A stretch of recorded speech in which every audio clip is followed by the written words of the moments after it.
Les invitamos a escuchar Hay mucha gente buena, un programa que dirige Almudena Delgado.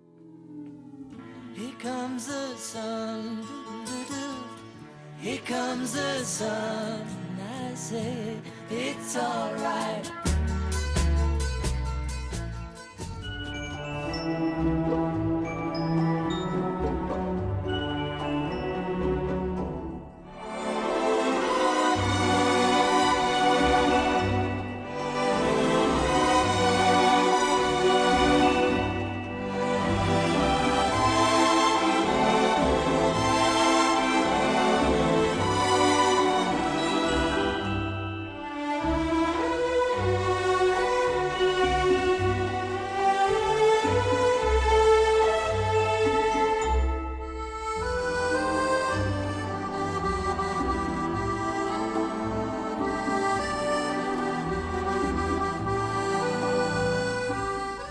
Desde hace 400 años, mujeres de todo el mundo siguen la estela marcada por San Vicente de Paúl.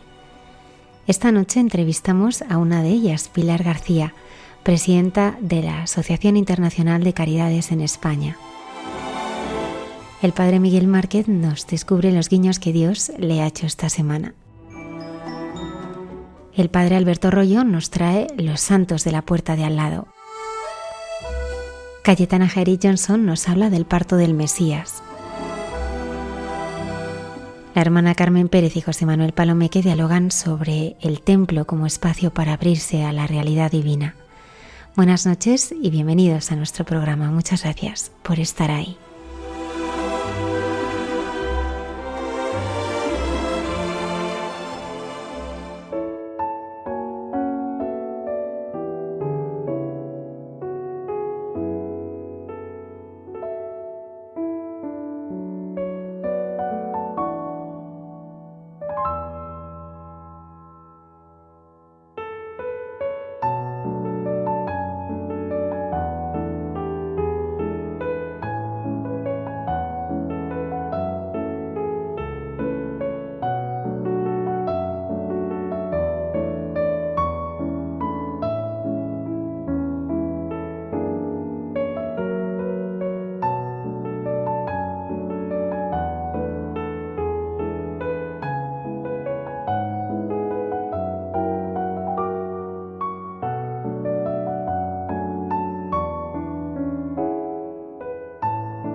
Los pobres son nuestros amos y señores, decía San Vicente de Paúl. Y para profundizar en lo que quería decir esta noche nos acompaña Pilar García Martínez, que es la presidenta nacional de la Asociación Internacional de Caridades en España. Buenas noches, Pilar. Buenas noches. Aunque luego vamos a hablar de tu papel en la asociación, nos gustaría que nos contases sus orígenes, porque realmente esta asociación nace muy en los principios. ¿Cómo surge y qué son las caridades? Que es lo primero que llama la atención del nombre. Pues las caridades surgen en 1617. Estamos hablando de hace más de 400 años, ¿no?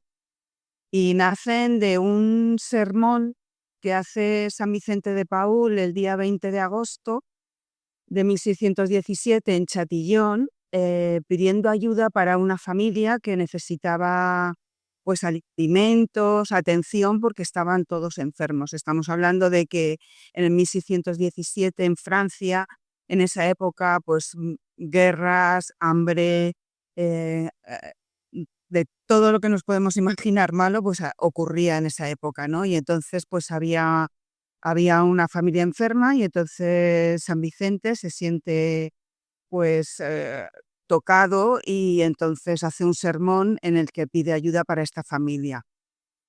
Pues yo creo que el Señor le inspiró muchísimo porque tal fue el calado de ese sermón que cuando terminó la Eucaristía, la misa, pues se encontró una riada de gente que iba a esa casa donde estaban todos enfermos a ayudarles, ¿no? Entonces, claro, él se sorprendió porque dijo, bueno, tanta gente ayudando a esta pobre familia que necesita ayuda. Y claro, pues lo primero que le vino a la cabeza fue, ¿y qué hacemos con todo esto que está ayudando a la gente, con toda esta buena voluntad que hay para ayudar? Se nos van a estropear los alimentos, la gente va a ayudar de manera puntual, pero veo que la gente tiene ganas de ayudar. Y de ahí nace un pensamiento de organizarlo, ¿no? Esto hay que organizarlo, esto no se puede quedar en algo puntual, sino que tiene que haber una organización. Y entonces 3 días después, el 23 de agosto, convoca a las mujeres del pueblo y les dice bueno, que vamos a organizar entre todos este servicio, ¿no? Y pues les da unas normas que tienen que seguir y de ahí nace el 23 de agosto de 1617 la primera cofradía de la Caridad. Nace solo con mujeres, porque Vicente lo quería así. Vicente de Paúl era, para mí, creo que era un visionario, ¿no? Un adelantado a su tiempo que dijo, no, quiero que sean las mujeres las que hagan este servicio, que se organicen ellas además. No quiero que aquí entre a ser el tesorero, el cura, ni el secretario, el alcalde, ni nada de eso. No, quiero que sean ellas las que se organicen. Y entonces les dijo cómo se tenían que organizar más o menos, les dio pautas para que se organizaran y entonces pues se crea la primera cofradía de la Caridad. La organización era muy sencilla. Había que prestar un servicio a los más necesitados no solo corporalmente, sino espiritualmente, ¿no? Había que atenderlos de las dos maneras. Y tenía que ser un servicio continuado, no puntual, ¿no? Y entonces para eso tenían que organizarse en turnos, o iba una, mañana otra, después la otra, de manera muy sencilla, muy básica además, muy lógica. Para mí creo que era muy lógica. Y entonces pues se organizaron en turnos, se organizaban de tal manera que si tenía que faltar una por lo que fuera, le sustituía a la siguiente, o sea, así, de manera continuada. Y así es como nacen las cofradías de la Caridad. Esa es la primera, en Chatillon, ¿no? Luego se extienden por toda la región de Francia, de la Picardía, de Chatillon-les-Doms, toda esa zona, ¿no? Y se van extendiendo también con los padres paules, porque no olvidemos que las cofradías nacen en 1617, los padres paules no se crean hasta 1625 y las hijas de la Caridad no lo hacen hasta 1633. Entonces nosotras somos las primeras, por decirlo así, ¿no? Pero siempre acompañadas de Vicente, de San Vicente de Paúl, ¿no? Él, donde van dando sermones por toda la comarca que tenía a su cargo, pues cada vez que va a un sitio crea una cofradía, va a otra parroquia, crea otra cofradía, y así es como se va produciendo la extensión de las cofradías. Y en 1625, cuando crea ya la Congregación de la Misión, los padres paules o los lazaristas, como queramos llamarlos, pues igual, ellos en sus estatutos, en sus reglas internas, tienen por obligación, entre comillas, por decirlo así, el crear una cofradía de la Caridad en cada una de las misiones que emprenden. Y luego pues tenemos la suerte que se une pues otra figura fundamental también, que es Luisa de Marillac. Luisa de Marillac, en 1629, pues se une, Vicente le pide porque ella, claro, tenía su ilusión de ser religiosa, pero siempre había estado guiada por asesores que le habían dicho que no era el momento, ¿no? Que dejara actuar a la providencia y que cuando fuera el momento, pues así que se lo harían saber, y la misma providencia se lo haría saber a ella. Y entonces, pues Luisa ya se ha quedado viuda, tiene un hijo ya mayor, Y entonces Vicente es su asesor espiritual y entonces la llama para ser la primera visitadora de las cofradías de la caridad. Y entonces la misión de ella es revitalizar, supervisar la labor que se hace dentro de las cofradías de la caridad y reportar informes a San Vicente para ver si todo funcionaba correctamente y si no era así, pues introducir las medidas que fueran necesarias para que siguieran encauzadas en ese proyecto que era el atender corporal y espiritualmente a los más necesitados, ¿no? Y en 1633, pues es cuando ya Luisa, pues junto con Vicente, crean las cofradías, las Hijas de la Caridad, la Compañía de las Hijas de la Caridad. O sea, somos familia, todos formamos parte de esa gran familia vicenciana que es, junto con la Medalla Milagrosa y con la Sociedad de San Vicente de Paúl y con Juventudes Marianas Vicencianas y con Misioneros Misevi, Misioneros Seglares Vicencianos, que no me salía exactamente. Y otras muchas más que son menos conocidas, ¿no? Formamos parte de esa gran familia vicenciana con ese carisma vicenciano que tenemos y que tanto nos gusta decir, esa espiritualidad o ese carisma vicenciano. Y así más o menos es como nace, de una manera muy, muy cortita. Pilar, más de 400 años después, ¿cómo es hoy la voluntaria vicenciana respecto a aquellas primeras mujeres? Pues yo creo que sigue siendo igual. O sea, a mí me parece que ese espíritu y esa fuerza que tenían las primeras voluntarias de 1617, la siguen teniendo las voluntarias de hoy en día. ¿Qué ocurre hoy en día? Pues que estas voluntarias, pues la mayoría pues somos ya mayores, ¿no? O sea, muchas hemos heredado ese voluntariado de nuestras madres. O sea, yo conozco 3 generaciones. En mi grupo de Leganés hay 3 generaciones, ha habido 3 generaciones, ¿no? Esperamos que haya una cuarta, ¿sabes? Porque estamos ahí, ¿no? Entonces, la voluntaria es el cuerpo general ahora que tiene la voluntaria de España es un poco una voluntaria mayor, pero estamos trabajando en que esa voluntaria sea más joven. Estamos intentando introducir a voluntarias más jóvenes que nos aporten ese dinamismo y esa frescura que necesita la asociación. Pero la voluntaria sigue siendo pues muy tenaz, muy comprometida, muy introducida en lo que es el carisma vicenciano, ¿no? En lo que es ver a Cristo en el pobre, que el pobre te enseñe y te diga y te ponga en tu sitio, por decirlo así, ¿no? O sea, una voluntaria que no mira horas, que no mira... son las 4 de la mañana y me han llamado para decirme que hay una familia que está en la calle, que acaba de llegar, que no tiene ropa, que no tiene nada. Allá que vamos. Abrimos el ropero, abrimos los economatos, les damos lo que necesitan. Oye, que hay que buscar una vivienda. Venga, vamos a ponernos manos a la obra, sábado, domingo. No importa. O sea, la voluntaria es una voluntaria entregada, una voluntaria muy segura de lo que tiene que hacer, ¿sabes? Y muy al pie del cañón siempre, muy estar ahí, no se deja vencer por la apatía ni por el desánimo a veces que conlleva el que no salgan las cosas conforme crees que deben salir, ¿no?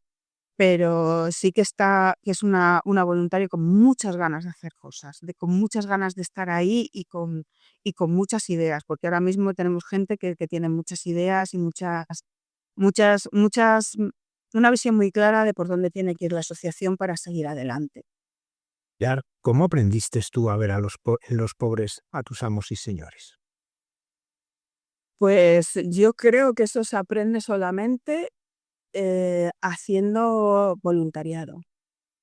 Si tú haces voluntariado no en cualquier sitio, también creo que no puedes verlo en cualquier sitio. Si lo haces en una entidad donde es cristiana, donde se ven los valores cristianos, donde Cristo es la figura principal y donde tú te encuentras a gusto, al final es en ese día a día, en esa labor que parece que no, pero sí, ahí es donde tú un día te das cuenta de que estás viendo a a Cristo en los pobres.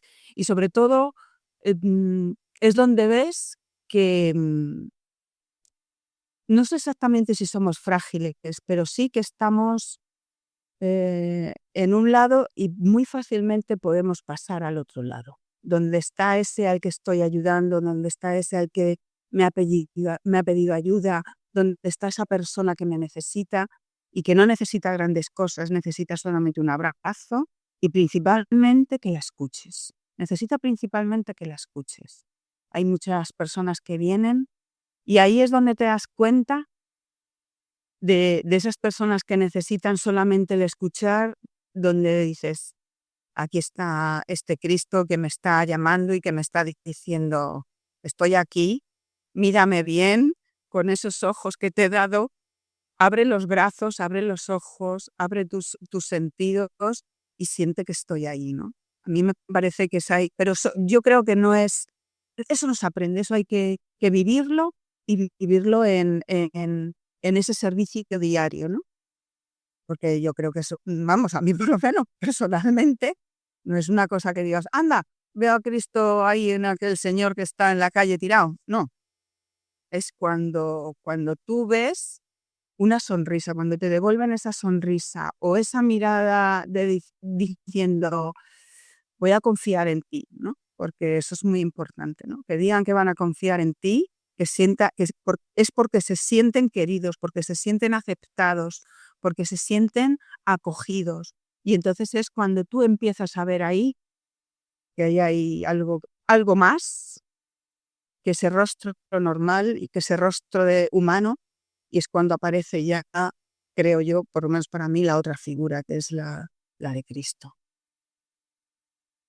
Tú estudiaste en un colegio de hijas de la caridad, allí en Leganés. Nos contabas que tú un poco esto lo has heredado de tu madre. ¿Cómo te fuiste introduciendo en toda esta vida del voluntariado?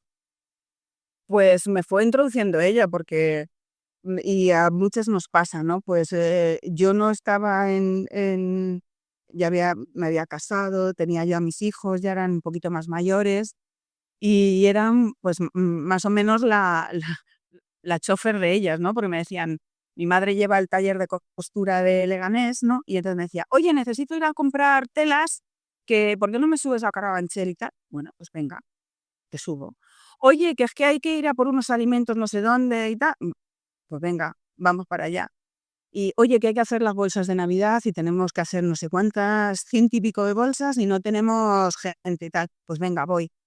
Y ya un día dices, vamos a ver que esto funciona así de manera esporádica, hay que organizarse, como decía Vicente, ¿no? Y entonces es cuando ya te lo planteas más seriamente y entonces te introduces y ella es la que poco a poco, con su ejemplo día a día, me ha ido enseñando cómo se hacían las cosas, cómo no había horarios, cómo había que estar disponible, cómo había que vivir eso día a día para sentir que estabas cerca de ellos, que estabas cerca de Dios, ¿no? Entonces, ella es la que con su ejemplo me ha ido enseñando poco a poco, ¿no? Sí, como enseñan todas las madres, sin enseñar, ¿no? Eso que se hace, decir, con este gestito, con esta manera, con esta palabra ahí suelta que parece que no dicen nada, pero dicen un montón, pues así es como más o menos, yo por lo menos tengo esa experiencia y me consta que hay muchas voluntarias que también les ha pasado eso, ¿no?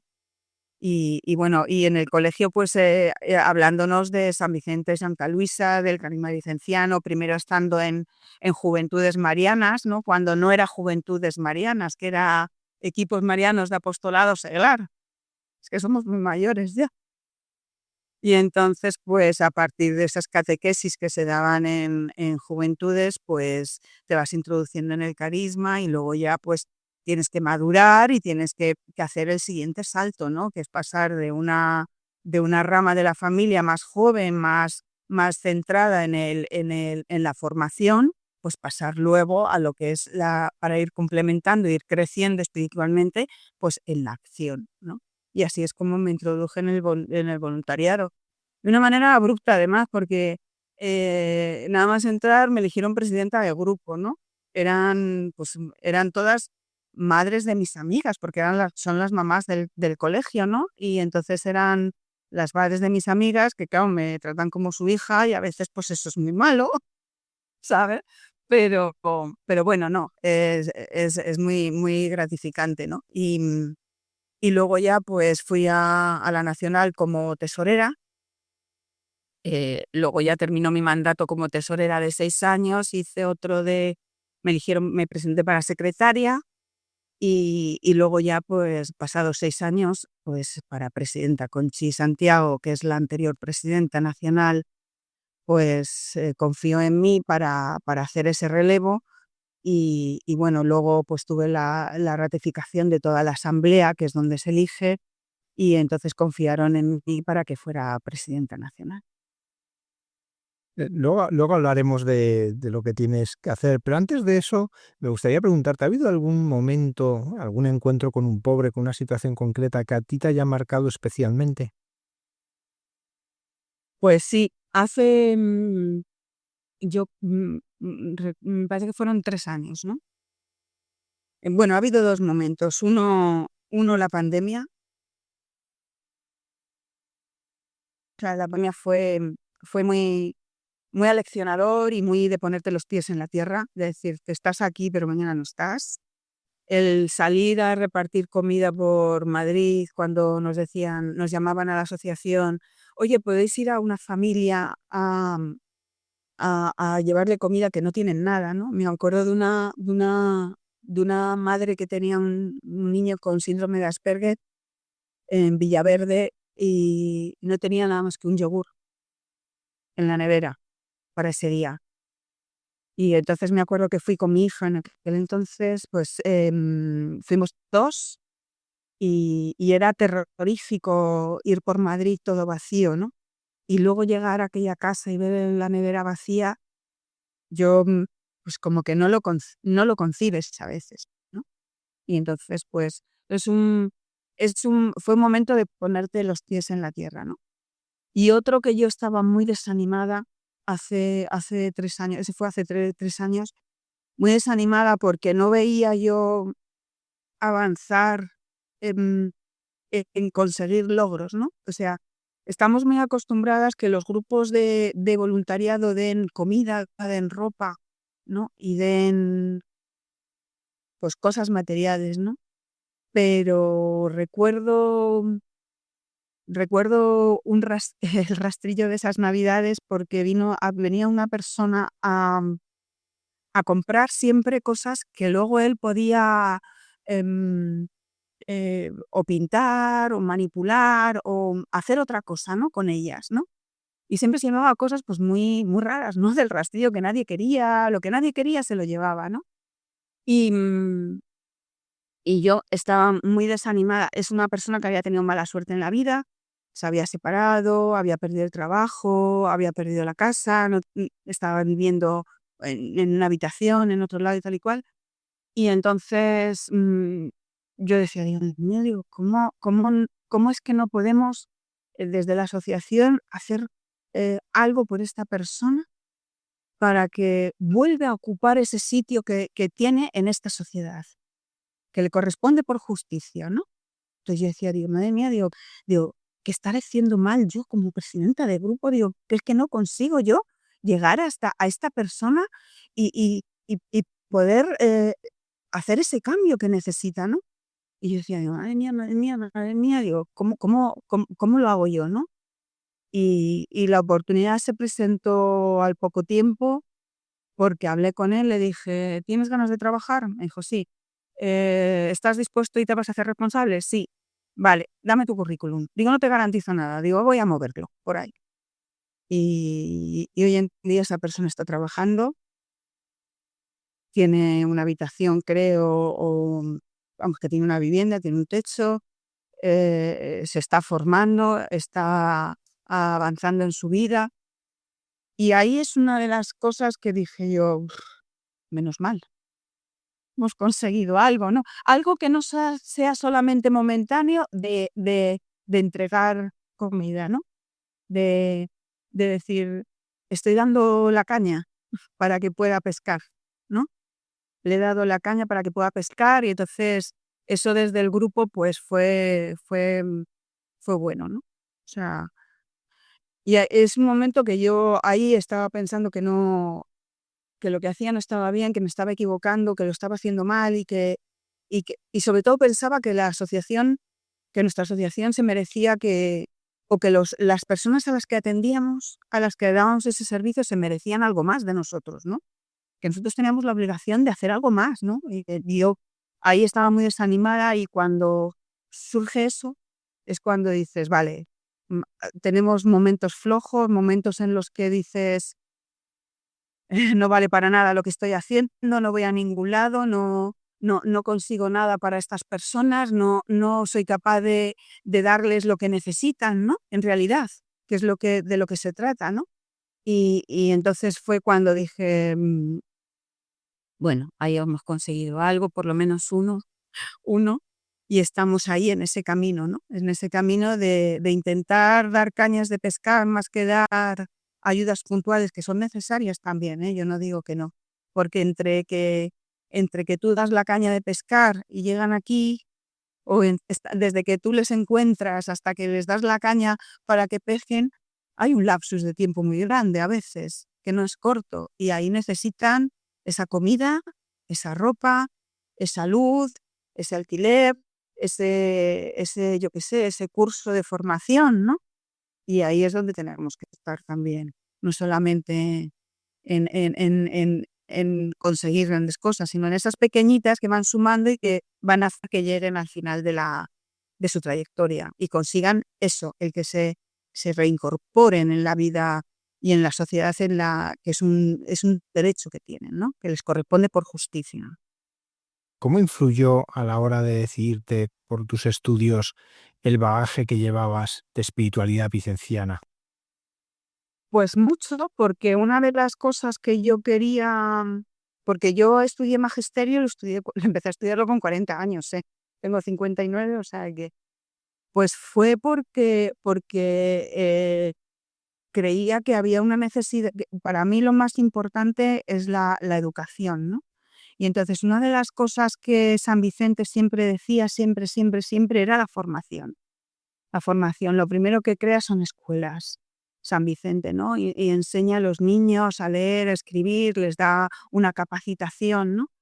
Y claro, eso era lo que a mí siempre me está rondando, ¿no? La formación, ya sea de las propias voluntarias, de las personas a las que servimos, ¿no? Y entonces en esa idea siempre voy flotando, ¿no? En esa idea. Y en una de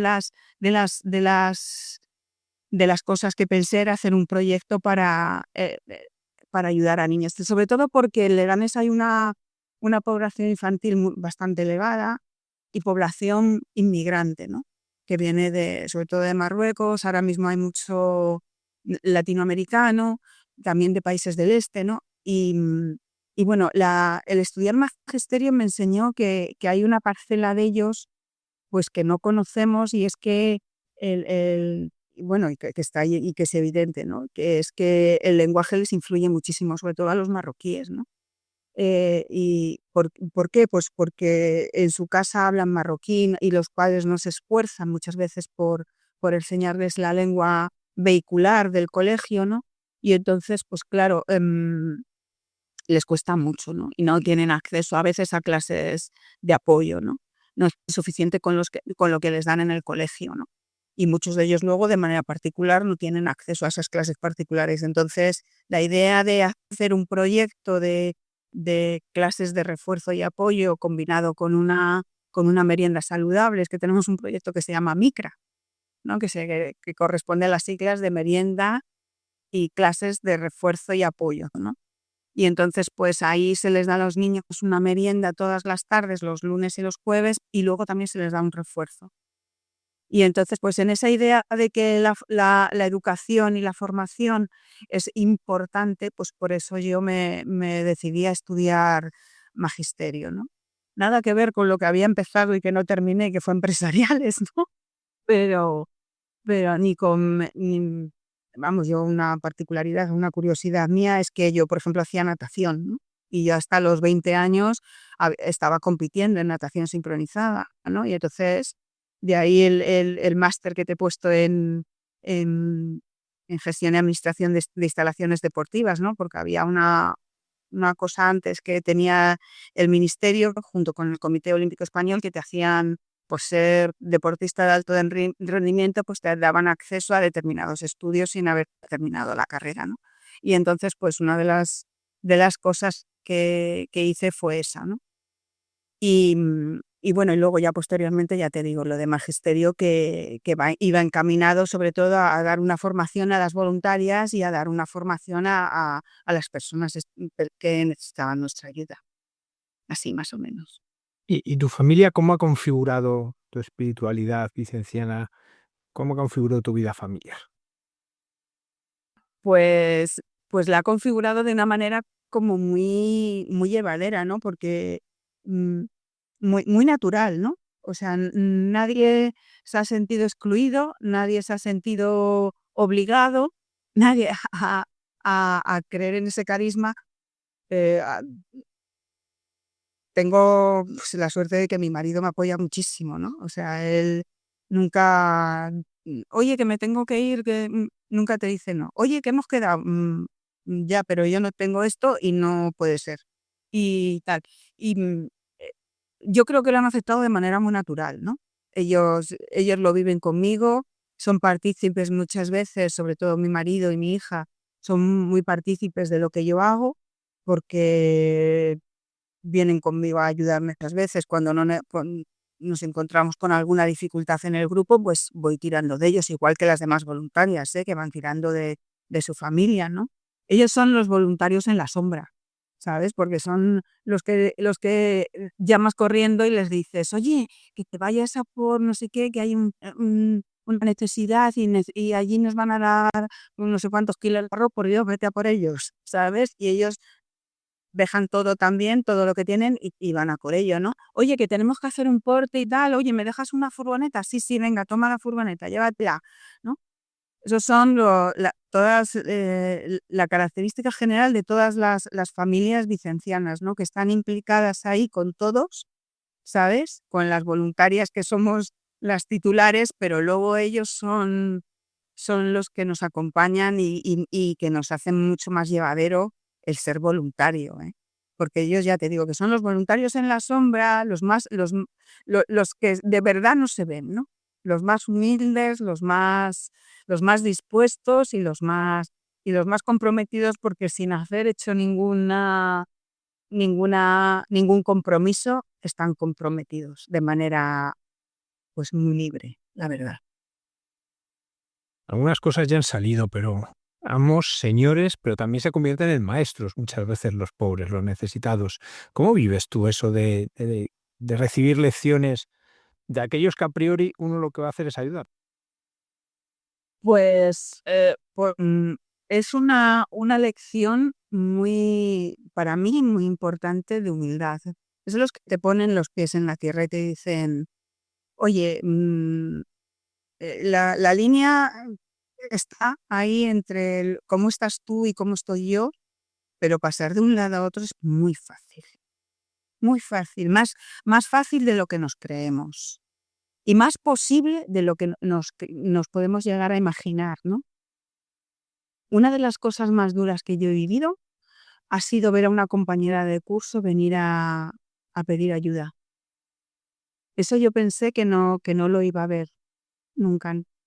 Cuando te encuentras un rostro no conocido que te suena de la calle, no, que has convivido con él durante 8 o 9 años de tu vida en una clase, 6 horas diarias, y luego has jugado, y has convivido y has hecho muchas cosas con ella, y te la encuentras ahí. Esas son las lecciones que te enseñan, esas son las lecciones que te dan, es cuando él se convierte en maestro y te dice: "Esto es lo que hay", ¿sabes? Pero pero desde luego todo se equilibra, creo yo, ¿no? O sea, mm, un equilibrio en el que intentamos que haya un equilibrio, ¿no? Que estemos todos en el mismo plano, que estemos todos a la misma altura, ¿no? Hay un momento en el que ellos sí se convierten en tus maestros, que te enseñan esas cosas, te dan esas lecciones, solamente a veces con una sonrisa que aparece en un rostro con una tristeza increíble, y de repente aparece una sonrisa porque tú le has mirado a los ojos y le has abrazado, o le has dicho buenos días con cariño. Solamente con esa respuesta que te dan, a lo mejor con una sonrisa o una inclinación de cabeza o algo así, ya te están enseñando y te están diciendo: esto es Cristo, esto es Cristo, no es otra cosa", ¿sabes? Esas son los maestros, los que enseñan sin enseñar también, como las madres, ¿no? Estos maestros son muy sutiles, son maestros muy sutiles, ¿no? Porque enseñan, ya te digo, con actitudes que no te las esperas, que no te las imaginas, ¿no? Y entonces, pues, tienes que asimilarlo y tienes que aprender de ellos, sí. Y si no aprendes, entonces es que no estás en el camino que tienes que estar, ni estás en la senda que tienes que estar, ni estás viendo lo que tienes que ver, ¿sabes?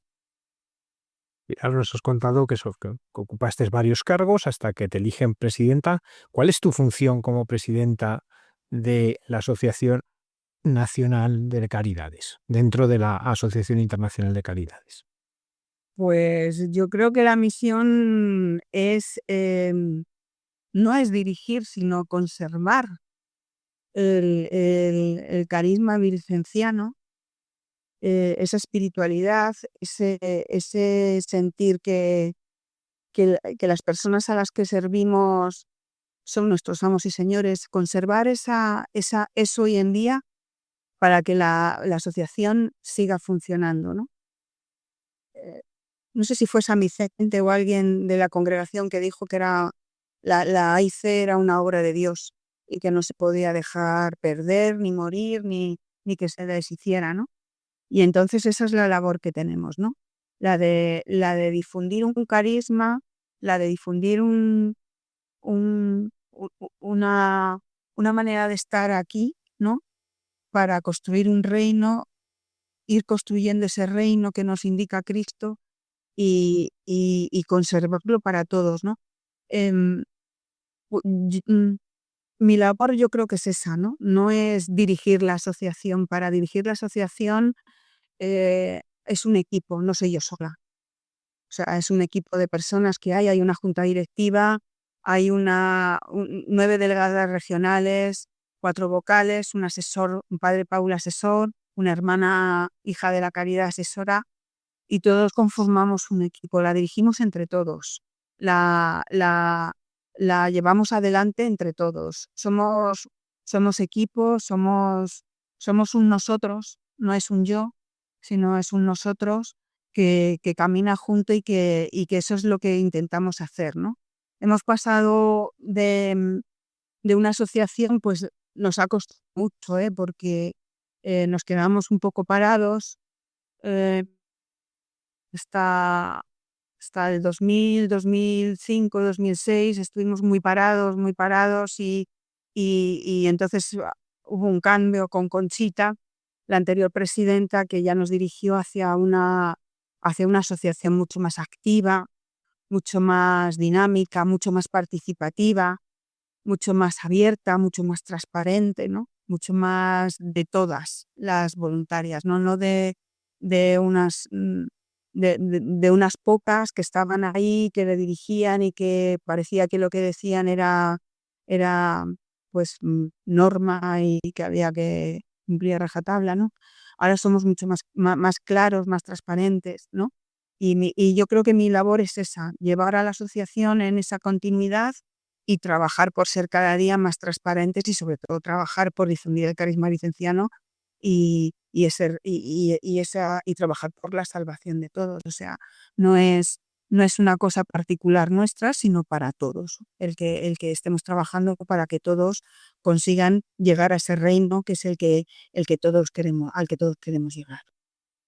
Pilar, entiendo que la asociación está muy presente allí donde hay Padre Paules, donde hay Hijas de la Caridad, pero dolorosamente, pues no es extraño la noticia de que tienen que irse de algún sitio por la falta de vocaciones. Donde se han ido o los Paules o las Hijas de la Caridad, ¿sigue manteniéndose la asociación y sigue teniendo fruto? Pues sí, porque nos ha pasado una cosa. A veces nosotras como voluntarias, y es un defecto que hemos tenido, creo yo, ¿no?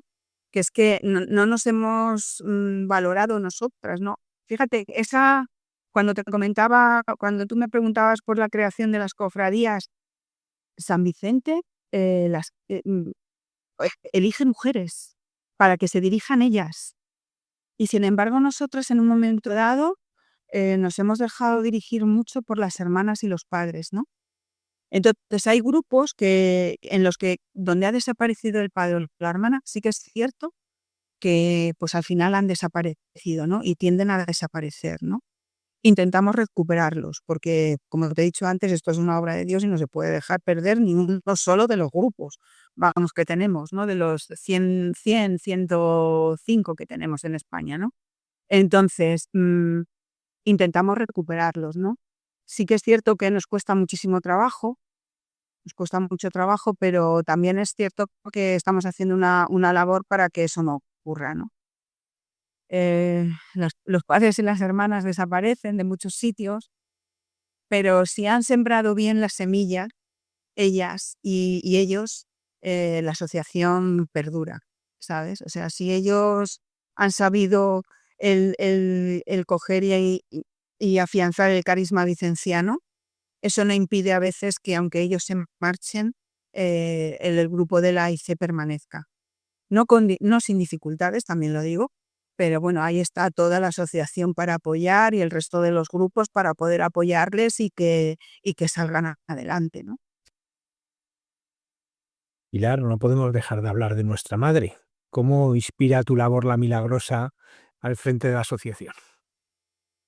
Pues como madre, sobre todo, pues imagínate, es en la que confiamos y a la que rezamos antes y después de cada uno de nuestros servicios, cada una de nuestras reuniones, y aprendemos mucho de ella, ¿no? De esa paciencia que tiene con nosotros, sobre todo la milagrosa, ¿no?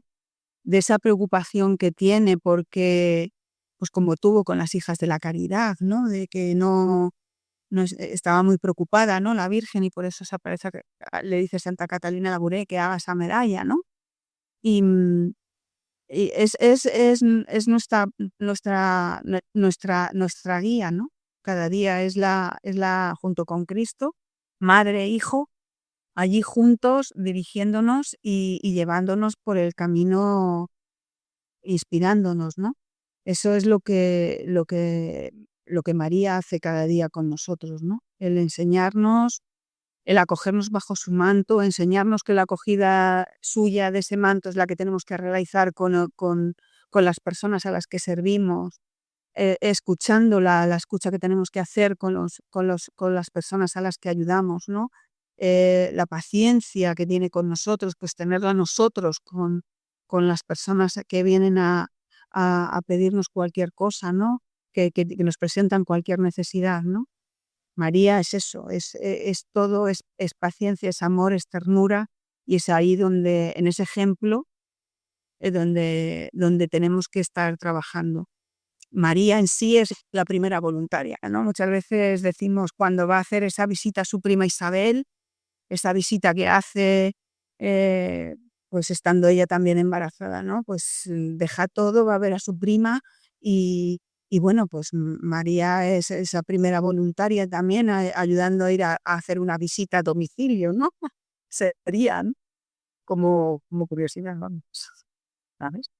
Pues Pilar García Martínez, esposa, madre y abuela y presidenta de la Asociación Internacional de Caridades. Muchísimas gracias por habernos acompañado esta noche y habernos ayudado a descubrir, pues, cómo es esta pasión por llegar a los necesitados con la caridad de Cristo. Muchas gracias a vosotros.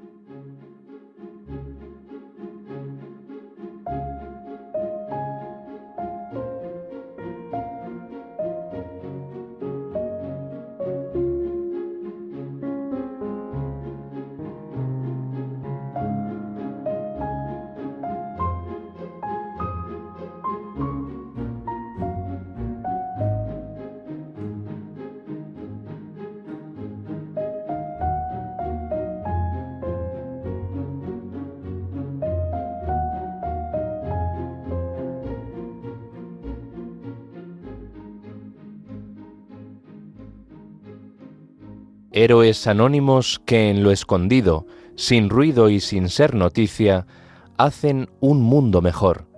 Escuchas Hay mucha gente buena en Radio María. Agradecemos a Pilar García que nos haya hecho entender que los pobres son nuestros amos y señores, como nos decía San Vicente de Paúl.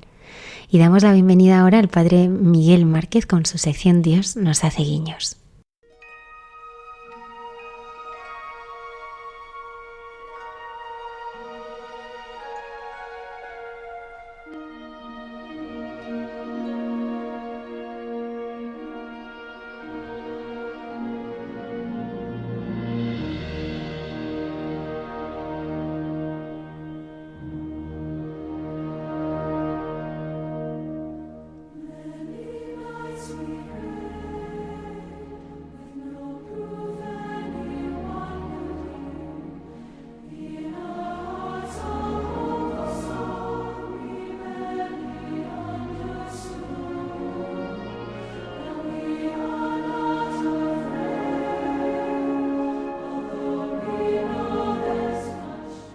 Buenas noches a todos. Mi oración y mi deseo de paz para todos los que me estáis escuchando ahora, en la noche, en la madrugada del viernes al sábado, en este mes de junio, y yo os estoy hablando, desde un paraíso terrenal en el centro de los Países Bajos, la antigua llamada Holanda. Dejó de llamarse Holanda desde enero del 2020 para pasar a llamarse los Países Bajos. Y desde un paraíso en el centro de este lugar, estoy en un bosque precioso donde viven unas carmelitas descalzas. Estoy grabando, aunque suena así, pero es un sitio precioso, desde el cementerio del monasterio de las carmelitas descalzas de este lugar. Arnhem, que llaman también Nazaret, y este sitio que me ha conmovido profundamente, en el cual ahora mismo estoy, en el silencio y la tranquilidad del lugar donde reposan 12 carmelitas descalzas, entre ellas la fundadora de este monasterio. Estoy aquí recordando y también saboreando y meditando en el silencio, en esta tranquilidad, después de venir de Roma ayer. Un cambio como muy radical, y una paz tan especial que se saborea desde este sitio, con una triste realidad, pero vivida con mucha dignidad, que es el final de estos casi 100 años de historia de este monasterio. Desde hace 97 años las carmelitas fundaron aquí. Eran varios monasterios en la antigua Holanda, y poquito a poco, por falta de vocaciones, han ido dejando los monasterios. Ahora Lucía, que es la presidente de la federación, una mujer encantadora, una mujer sencilla, están gestionando con mucha dignidad algo a lo que no nos acostumbramos, pero sin embargo es la realidad. Como algunos monasterios, por falta de vocaciones, tienen que tomar decisiones que son muy duras, pero en este caso me parece con mucha elegancia, con mucho cuidado de las mayores, con decisiones que son muy oportunas, y también gestionando todo con mucha colegialidad, con mucha sinodalidad, dialogando mucho con asesores, entre las hermanas, con los frailes amigos, con las personas que pueden acompañar. Me parece un camino nada fácil, pero un camino que están haciendo con mucha sabiduría, con mucha honestidad. Y estoy con ellas rezando. Hemos venido, otro hermano y yo, Padre Rafael y yo, hemos venido para acompañarlas, para vivir este momento con ellas. Dentro de un par de meses o 3 se trasladan a otro lugar, al sur de los Países Bajos, donde tienen una estructura donde pueden cuidar mejor a las mayores, a las enfermas, las poquitas que son un grupito de unas 12, 15 hermanas. Varias ya están siendo cuidadas en un lugar con enfermeras pero quiero deciros que esta noticia, que parece así tan triste o tan negativa, encierra algo que para mí es muy, muy positivo, que es la capacidad, la honestidad de aceptar la realidad y aceptarla pues dando vida, porque estas hermanas fundaron en Indonesia, que es una realidad que está creciendo. Las hermanas de Holanda fundaron allá y tuvimos un encuentro de carmelitas descalzas hace un año, en el cual hubo un testimonio de Lucía, de la hermana Lucía, y de la hermana Agustina de Yakarta, en Indonesia. Una realidad que muere, que termina, y una realidad que comienza, que está floreciendo, que está... Holanda había fundado allá. El testimonio de las dos fue precioso. Bueno, hubo lágrimas y hubo también abrazos, pero fue muy, muy especial escuchar cómo se puede positivamente terminar también aceptando esta realidad y sabiendo que la historia nos conduce y que cuando nos resistimos a veces lo que hacemos es bloquear el paso de la vida por caminos que parecen extraños. Entonces, orando con ellas, dando gracias con estas hermanas que dentro de un par de meses dejarán este convento. Lucía ha vivido aquí durante más de 45 años y hay una hermana mayor que va con andador, que ha vivido aquí 60 años en este paraíso terrenal. Las veo sonriendo, las veo conteniendo las lágrimas y las veo aceptando la realidad con esta elegancia que me conmueve mucho, que me sobrecoge profundamente. Y estoy aquí en el cementerio, que después de visitar todo el campo, el bosque donde viven, un auténtico bosque, al llegar aquí, mientras nos enseñaban este lugar, me ha sobrecogido mucho ver a la hermana fundadora, ver su tumba, ver la inscripción de ella y dar gracias por aquella primera hermana que llegó a este lugar y todas las demás, las 12 que ahora reposan aquí, que luego serán trasladados también sus restos. Con esta capacidad que tienen las personas que tienen una honda sabiduría, una honda espiritualidad, que saben acoger, aunque sea tan difícil, el momento de la vida que están acogiendo. Bueno, pues en este lugar y con estas hermanas quiero dar gracias a Dios por tantas personas que viven en determinados momentos de la vida la necesidad de emigrar, de trasladarse a otro lugar después de haber vivido durante tanto tiempo y dejar un lugar maravilloso por necesidad, por historia, por lo que sea, y dando gracias por ellas. Os invito a que deis gracias conmigo de estas hermanas y en este paraíso, que luego pertenecerá a otras personas y pasará a otras personas que lo disfrutarán. Bueno, quiero hablaros de esto, quería hablaros de esto, de este lugar en el que estoy, el motivo por el que estoy aquí, para abrazar, para bendecir, para dar gracias por esta historia de estos 97 años de disfrute de este lugar, de oración. Esta mañana cantaban tan bonito, aunque son mayores, y hay varias de Indonesia, también cantaban tan bonito en neerlandés. No entendía lo que decían, pero entendía tan bonito los cantos, con un grupito de personas en la misa celebrando, y un padre también que tiene muchos años de edad, muy amable, muy acogedor. Quería hablaros del paraíso y quería hablaros de un sabio también, hablando de sabiduría y hablando de gente que sabe acoger la vida y la realidad y sabe bailar con ella y sabe cocinar con la vida, algo que da vida a otros, como una semilla que se entierra y que se regala.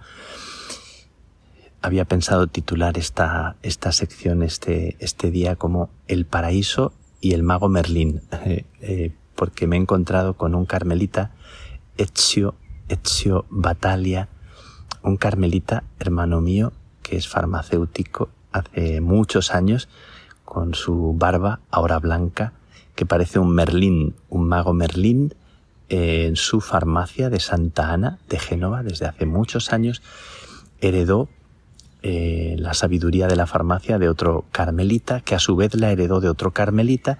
La farmacia viene del siglo XVII. Cuando he contado esto a los amigos, a la gente cercana, se quedan muy, muy sorprendidos y abren grandemente los ojos. El padre Ezio, Fray Ezio, ha participado en muchos programas de televisión de Italia hablando de la medicina natural, hablando de cómo las plantas y tantos productos naturales sirven para mejorar la salud. Y bueno, pues he estado con Ezio porque expresamente ha venido para darme algunos remedios sobre la curación de la espalda, de los dolores de espalda con determinados productos, y ha sido preciosa la conversación con él durante más de hora y media. La conversación ha iluminado varias cosas que yo tenía como inquietud, y sobre todo me ha corregido también en varias cosas. Me ha corregido cómo posicionarme, cómo sentarme, cómo estar. Cuando le he dicho que no estoy estresado, que me encuentro tranquilo, que me encuentro sereno, me ha dicho que el estrés no es que uno se sienta tranquilo, el estrés no es que uno piense que no está depresivo, el estrés es otra cosa, y me ha demostrado que tal vez sí estoy estresado, aunque yo me encuentre muy sereno. Me ha gustado mucho esto, lo digo sin revelar ninguna cosa especial, pero me ha gustado mucho cómo ha iluminado y cómo el estrés se manifiesta también en aspectos físicos que van más allá de lo que nosotros percibimos de nosotros mismos. Me gusta mucho esta sabiduría de hombres que te iluminan y te dicen algo que tú no estás viendo de ti mismo. Bueno, pues con Ezio he estado conversando, aprovechando la sabiduría, una conversación de mucha familiaridad, y también acogiendo como los remedios que él hace, porque él era químico primero y después farmacéutico, tantísimos productos naturales que ahora nos gustan tanto, porque nos gusta todo lo que no sea tan químico, nos gusta mucho más. Pero sobre todo la sabiduría de un hombre que sabe dar con la clave de algunos males. Me dijo que para tratar la espalda lo primero que tenía que hacer es preguntarme algunas cosas. Muy interesantes las preguntas. ¿Cuánto tiempo duermes? ¿Cuál es tu ritmo de vida? ¿Cómo es tu descanso cotidiano? Etcétera. Me preguntó sobre actitudes vitales, actitudes y dinámicas corporales, y me gustó mucho como antes de plantear posible medicación, primero hay que escuchar los ritmos y descubrir dinámicas que no son sanas en nosotros.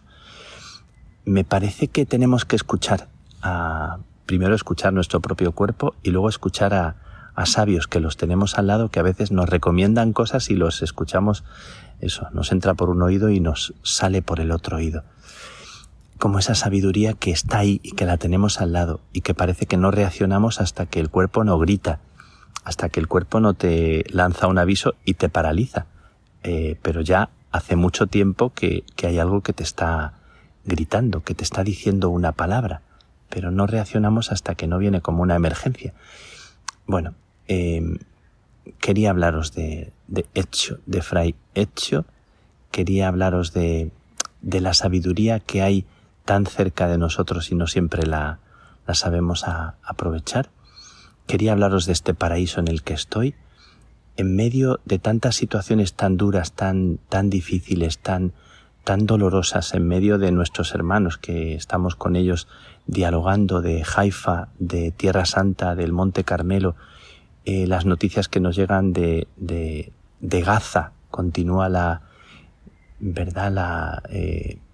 masiva destrucción y esta realidad tan terrible en Gaza, silenciada ahora. Parece que ahora nos centramos en Tel Aviv o en Haifa, pero no cerrar los ojos a algo que está ahí y que parece que las noticias nos dirigen y nos nace la compasión cuando la compasión debería nacernos de los lugares donde son menos noticia, siempre, de todos los lugares, ¿verdad? Pero 200 cristianos que han sido asesinados en Nigeria y tantas situaciones que escuchamos, cómo han bombardeado Kiev, donde están nuestras hermanas, pero independientemente de que estén hermanas, hermanos, gente amiga, gente conocida, acogemos el mundo como una realidad que es nuestra y lo acogemos porque cada persona que muere o que es herida es nuestra también. Y os pido una oración por mi hermana María. María fue una hermana que entró carmelita descalza en Plasencia.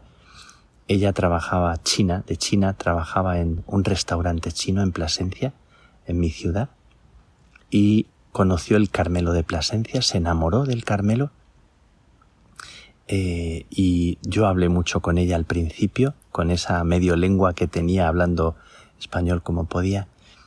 Encantadora, María trabajadora, como son tantos chinos que trabajan casi día y noche, y se enamoró del Carmelo, de una familia católica, y entró carmelita descalza. Acaba de morir María con 51 años. Ha sido una noticia muy, muy dolorosa, muy triste, para su familia, para toda la gente, para la comunidad, para las otras dos hermanas también de China que viven en la comunidad, para Inmaculada y Faustina, y para tanta gente. María, con 51 años, un cáncer veloz, rápido, la ha llevado al cielo. Quiero pediros una oración por María, porque siendo una experiencia tan dura, tan dolorosa, también semilla de vida, una persona que también atravesó las murallas de su país para venir a otro país y que abrazó un sueño, el sueño de una vida carmelitana en un país, en un contexto diferente, y aquí se enamoró de Jesús, ya estaba antes enamorada, y aquí vivió con sus hermanas, trabajando, luchando, peleando. Bueno, pues os he hablado de estos paraísos y de estos sabios en este lugar, un cementerio, hablando con Lucía y con mis hermanos, estábamos visitando este lugar, diciendo, nosotros también pasaremos, también pasará nuestra vida. Ojalá seamos sabios, ojalá vivamos con sabiduría este momento de nuestra vida, porque también pasaremos, también ocuparemos un lugar donde quiera que sea, no importa, y nos reuniremos, como también una oración por el papá de Pil, una grande amiga que han acompañado a su papá en la muerte, y ha sido como una cosa preciosa, como han rezado, han preparado, han orado, y como toda la gente del hospital estaba conmovida de la despedida de su padre y cómo él lo ha acogido con la actitud que lo ha acogido, y cómo la familia lo ha arropado, dejándolo marchar, pero abrazándolo y dando gracias a Dios por su vida. Doy gracias a Dios por la vida de cada uno de vosotros que me escucháis, y pedimos al Señor que nos despierte a la vida y que sepamos acoger también cada momento, también los finales que encierran siempre un principio y una semilla de vida. Oramos unidos. Que la bendición de Dios Todopoderoso, Padre, Hijo y Espíritu Santo, descienda sobre ti, descienda sobre vosotros y os acompañe siempre.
testimonios de encuentro y amistad con el Señor que se convierten en una luz de esperanza en la noche. Estás escuchando en Radio María, Hay mucha gente buena.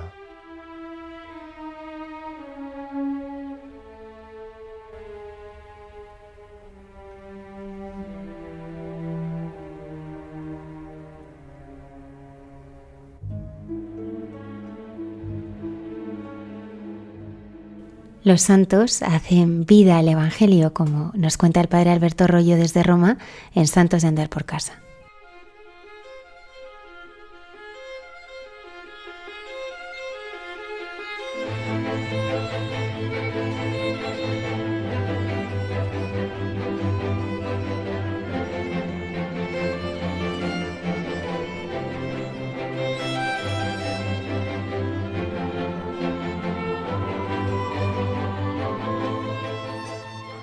Un saludo a todos los oyentes de Radio María. En esta sección de Santos de Andar por Casa hemos tenido ocasión de hablar de algunos doctores de la Iglesia. Hoy vamos a profundizar un poco más en lo que significa llegar a ser doctor de la Iglesia. Se requiere un proceso especial en el cual el presupuesto es haber llegado a la canonización, ser santo. No pueden ser ni beatos ni siervos de Dios. Una vez que una persona es declarada santa, entonces se puede plantear la posibilidad de que llegue a ser doctor de la Iglesia. ¿Y esto cómo se hace? Pues hay que demostrar dos cosas fundamentales. La primera es que en sus escritos espirituales, escritos teológicos, hay una doctrina que es superior, sublime, eminente, dicen en latín. Esto es una doctrina que no es como la de los demás escritores espirituales, los demás teólogos, sino que ha dejado huella profunda por la grandeza de ese pensamiento, por la profundidad con que se plantea, por cómo ha sido recibido en ámbitos de teología espiritual o otros campos de la teología. Una vez que se demuestra esto, hay que demostrar que esa doctrina se ha extendido por el mundo entero, por toda la Iglesia. No basta que sea una cosa regional o local, sino que tienen que ser escritores bien conocidos. La Iglesia sigue declarando todavía doctores de la Iglesia. No es una cosa pasada, sino que en el siglo XX hemos tenido muchas declaraciones. Por empezar con San Pío XI, él declaró a San Pedro Canisio, a San Juan de la Cruz, a San Roberto Belarmino y a San Alberto Magno. Luego el Papa Pío XII declaró a San Antonio de Padua. El Papa Juan XXIII declaró como doctor de la Iglesia a San Lorenzo de Brindisi. El Papa Pablo VI declaró en 1970 a las primeras mujeres doctores de la Iglesia, Santa Teresa de Jesús y Santa Catalina de Siena. El Papa Juan Pablo II añadiría otra doctora de la Iglesia, Santa Teresa del Niño Jesús, en 1997. El Papa Benedicto XVI declaró en 2012 a San Juan de Ávila, nuestro compatriota, que fue una gran alegría para la Iglesia de nuestro país, y después a Santa Hildegarda de Bingen, compatriota suya alemana. Por último, el Papa Francisco declaró en el 2015 a San Gregorio de Narek, de la teología oriental. Pues para que veáis que los doctores de la Iglesia se siguen declarando todavía, no es una cosa que ha quedado en el pasado. Y hay muchos candidatos. Entre la lista de candidatos podemos citar posibles futuros doctores de la Iglesia a San Luis María Griñón de Montfort, San Vicente de Paúl, San Ignacio de Loyola, San Juan Bosco, los santos Cirilo y Metodio. Se habla también de Santa Faustina Kowalska, Santa Teresa Benedicta de la Cruz, San John Henry Newman, el mismo San Juan Pablo II, son posibles candidatos al doctorado de la Iglesia. Pues hoy quiero hablar de una doctora muy especial, la he citado ya antes, pero digo que es muy especial por el contexto de su vida y de su personalidad, porque ha sido declarada doctora de la Iglesia cuando era una mujer que no tenía ninguna formación. Se ha dicho que era analfabeta, pero tampoco corresponde totalmente a la realidad, porque algunos biógrafos afirman que sabía leer y sabía a duras penas escribir, pero no era totalmente analfabeta. Lo que sí está claro era que no tenía ningún bagaje intelectual. De eso no hay ninguna duda. Algunos habéis adivinado ya que me refiero a Santa Catalina de Siena, compatrona de Italia, junto con San Francisco de Asís, y además también compatrona de Europa, declarada así por San Juan Pablo II. Pero de estos patronazgos no nos podemos sorprender, porque la grandeza de Santa Catalina de Siena es conocida por todos. De lo que sí no dejamos de sorprendernos es de las maravillas que hizo el Señor en ella para que llegase a ser incluso doctora de la Iglesia, una mujer, repito, que no tenía ningún bagaje intelectual. Había nacido en Siena junto con su hermana gemela Juana el 25 de marzo de 1347. Eran las hermanas 23. Tenían antes 22 hermanos y hermanas, hijos todos de el matrimonio de Jacobo Benincasa, que era un tintorero, y su esposa Lapa, pues ocupaban el puesto 23. Muy pequeñita muere su hermana Juana, y entonces los padres deciden adoptar a un niño huérfano de 10 años, Tomás de la Fonte. Tomás y Catalina estarán muy unidos porque eran los más cercanos en edad, y como veremos después, él influyó también en su vida. Tuvo una educación religiosa muy cuidadosa, la enseñaron desde pequeña a rezar. Cuando tenía 12 años, leemos en su biografía, para dar satisfacción a su madre y a su hermana mayor, Buenaventura, pues Catalina deja que la vistan con elegancia, pero a ella parece que no la atraía mucho. En agosto de 1362, su hermana Buenaventura muere de parto, y después de este duelo los padres quisieron casar a Catalina, la cual se negó enérgicamente. Los padres buscaron ayuda en su hermano adoptivo Tomás, pero no hubo manera de convencerla. Ante la firme resolución de Catalina, que quería consagrarse a Dios, su hermano Tomás decide ayudarla con gran enfado de los padres.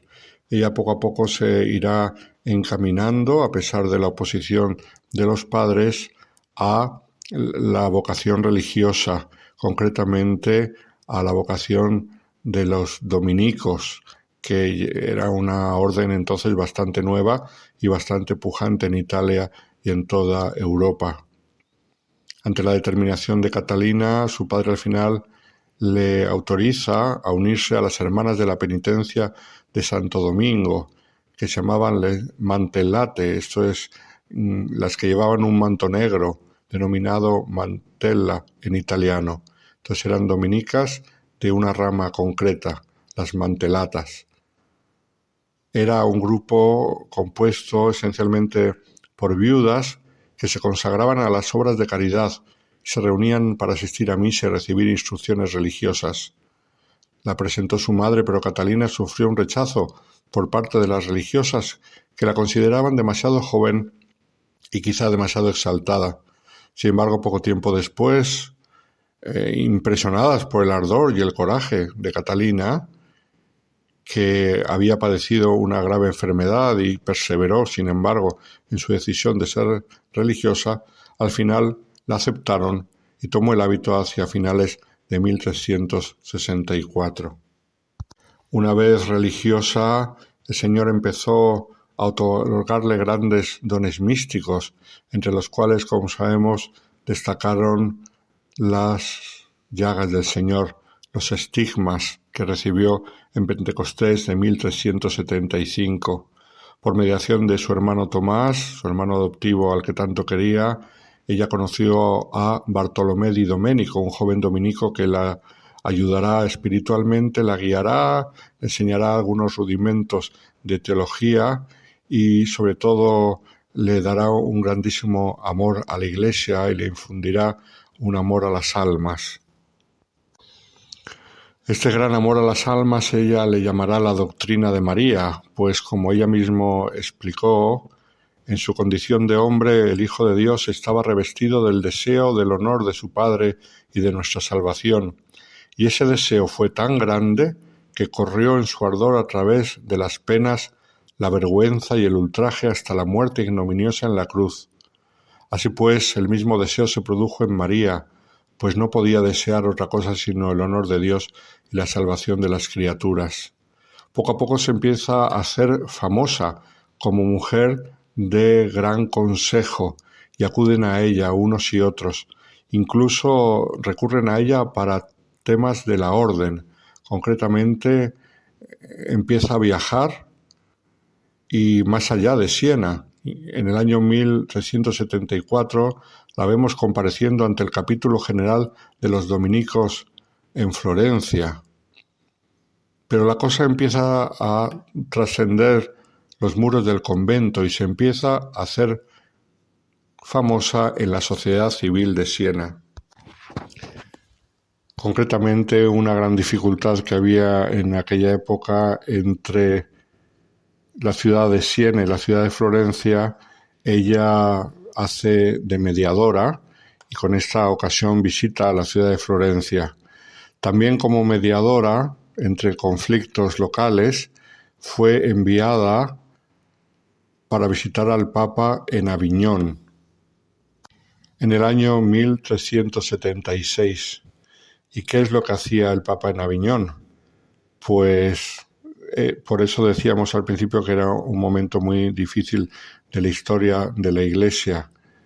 Era cuando los papas, durante casi 70 años, no vivieron en Roma, aun siendo obispos de Roma, sino se trasladaron a la localidad francesa de Aviñón. El Papa Clemente V, que era francés y sumiso al reino de Francia, aquel que pasó a la historia por ser el supresor de los templarios y que no los defendió como debía de la codicia y la crueldad del rey Felipe el Hermoso francés, trasladó la corte pontificia a Aviñón en 1309 por motivos de problemas en la ciudad de Roma, peleas entre los nobles romanos, dificultades de la vida, epidemias que había en la ciudad de Roma, que siempre fue muy insalubre. El caso es que él, siendo francés, decidió trasladar a la ciudad del Ródano toda la corte papal, que aunque en aquella época no era territorio francés, Aviñón, sino napolitano, sí quedaba bajo la órbita de influencia del rey de Francia. Y tras él, 7 papas mantuvieron la sede de Pedro en esa ciudad hasta el 1377. Concretamente, después de Clemente V, siguieron Juan XXII, Benedicto XII, Clemente VI, Inocencio VI, Urbano V y Gregorio XI, el cual al final regresará a Roma. Todos ellos, por su origen francés y por las estrechas relaciones que tenían con el reino francés, hacían que las demás naciones sospechasen de su imparcialidad, ocasionando revueltas en muchos lugares, principalmente en Italia, y, por supuesto, ocasionando un grandísimo desprestigio cada vez mayor del papado, el cual todavía caerá en mayor desprestigio años después con el cisma de Occidente, cuando llegó a haber 3 papas a la vez. Eran épocas muy duras y muy difíciles de la historia de la Iglesia. Y precisamente la solución de este tiempo del papado en Aviñón vino a la Iglesia por 2 mujeres. Una de ellas, Santa Brígida de Suecia, también hoy en día patrona de Europa, junto con Santa Catalina de Siena, y la otra fue, por supuesto, Catalina. ¿Quién era Santa Brígida? Había nacido en el año 1303, hija de una noble familia sueca, y no obstante sintiese dentro de sí la vocación, aceptó casarse como le pedía su padre, y tuvo 8 hijos, con su marido Ulf, que era gobernador importante de un distrito del reino de Suecia. Vivió un matrimonio feliz y de fe. pero quedó viuda. Entonces quedó viuda joven a partir del año 1330 y tantos, y su vida cambió. Se dedicó a peregrinar, se dedicó a fundar una orden religiosa que todavía hoy existe, y se dedicó a buscar el bien de los demás, a hacer obras de caridad y de misericordia corporales y espirituales. Y entonces, con ocasión de la fundación de su orden, llegó en el año 1350 a Roma, que además celebraba el Año Santo jubilar. Y al llegar a Roma encontró una situación terrible. El Papa estaba en Aviñón, el pueblo romano estaba como un rebaño sin su pastor, había además la epidemia de la peste y la guerra entre Francia e Inglaterra. Y ella se dio cuenta de esta situación terrible y, ni corta ni perezosa, empezó a trabajar, así se lo pidió el Señor, para solucionar la cuestión sangrante del papado fuera de Roma, en Aviñón. Se dirigió directamente al Papa Urbano V, el cual fue convencido por Santa Brígida para que volviese a Roma. Y de hecho, movido por los mejores deseos, el Papa Urbano V llegó a Roma el 16 de octubre de 1367, pero encontró una situación tan difícil, y para afrontarla hubiera sido necesario un soberano de mayores energías, y él no estaba en disposición de superar victoriosamente tantas dificultades que por todas partes se le oponían. Por lo tanto, pronto empezó a suspirar por volver a la ciudad del Ródano y a su hermoso país natal, e infelizmente decidió regresar a Aviñón. Santa Brígida le había advertido que el Papa moriría tan pronto como dejase Italia, y Urbano no le hizo caso. Regresó a la ciudad francesa, donde efectivamente murió poco después, el mismo año, el 19 de diciembre. Murió Santa Brígida en 1373, esta viuda que todos reconocían su altura moral y altura espiritual, pero no había conseguido que el papado volviese a Roma. Fue Santa Catalina, esta mujer de poca cultura, pero famosa por su santidad y por sus revelaciones del Señor, la que consiguió que el Papa, años después, en 1377, en este caso la persona de Gregorio XI, volviese a Roma. Santa Brígida no solo rezó e hizo sacrificios, sino que también habló con el Papa en persona, con cardenales y príncipes europeos, y lo mismo hizo su sucesora en este intento, Santa Catalina de Siena. Pero eso sí, era una mujer mucho más humilde, y sin embargo se le abrían las puertas, porque hablaba con sinceridad y con la fuerza de Dios. De los cardenales decían que eran demonios colorados, aquellos que rodeaban al Papa y le tenían prisionero en Francia, y peloteándole le hacían estar lejos de la sede de Pedro, que es Roma. Se enfrentó con todo tipo de personas, escribió cartas y al final consiguió convencer al Papa. Una vez conseguido su intento, se retiró a la profunda soledad del claustro, pero de allí la tuvo que sacar el cisma de Occidente, que, como he dicho, fue el siguiente escándalo que vino después del papado de Aviñón. En este cisma apoyó al Papa romano Urbano VI, quien la convocó a Roma, donde vivió hasta su muerte el 29 de abril de 1830, a la edad de 33 años. Como sabemos, está sepultada en la iglesia de Santa María sopra Minerva en Roma, aunque su cráneo fue llevado a la iglesia de Santo Domingo de Siena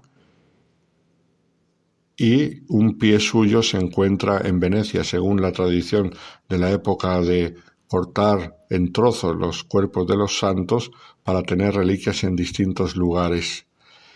Catalina de Siena llegó a ser doctora de la Iglesia porque escribió cientos de cartas y además escribió también algún libro del amor de Dios. llamado El diálogo de la Divina Providencia, o también llamado simplemente El diálogo, escrito durante 5 días de éxtasis que tuvo del 9 al 14 de octubre de 1378. Las cartas en total suman 381 cartas. Esto ha sido lo que le ha llevado a ser doctora de la Iglesia, pero antes había sido declarada santa por su humildad, que no le impidió ser firme y fuerte en defender a la Iglesia y en defender al papado, al genuino papado, al que es pastor universal, no solamente de los intereses de algunos reinos, y además es el obispo de Roma, el sucesor de Pedro. Catalina de Siena nos enseña que no hace falta tener mucha cultura ni saber mucho para amar mucho a Dios y amar mucho a la Iglesia. Ojalá su ejemplo cunda entre nosotros. Muy buenas noches a todos los oyentes de Radio María.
Escuchas Hay mucha gente buena, con Almudena Delgado.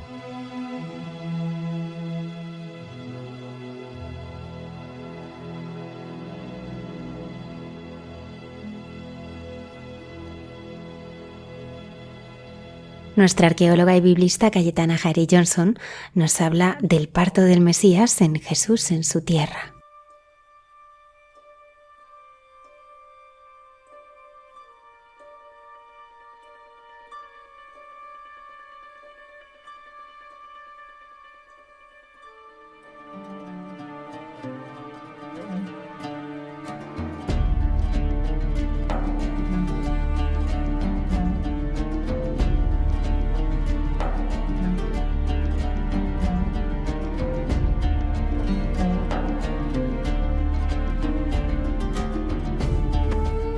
Buenas noches de paz y bien, queridos amigos de esta sección llamada Jesús en su tierra de Radio María.